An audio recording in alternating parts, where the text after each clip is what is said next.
আসসালামাইকুম। ওয়ালাইকুম সালাম। কে বাবা রাজু?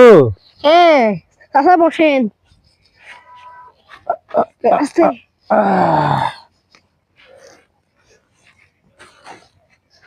চাচার নিয়ে অবস্থা গা, এখানে কি খবর? আমার হেনার অবস্থা ভালো না।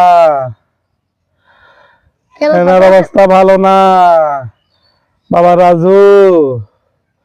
আমি হেনার ওই তোমার কাছে ক্ষমা চাইতেছি বাবা রাজু, তুমি হেনাকে মাফ করে দাও। হেনার অবস্থা খুবই খারাপ। হেনার জামাই হেনাকে মেরে অবস্থা খুব খারাপ করে দিয়েছে। এখন হেনা মৃত্যুর সাথে হাসপাতালে যুদ্ধ করতেছে।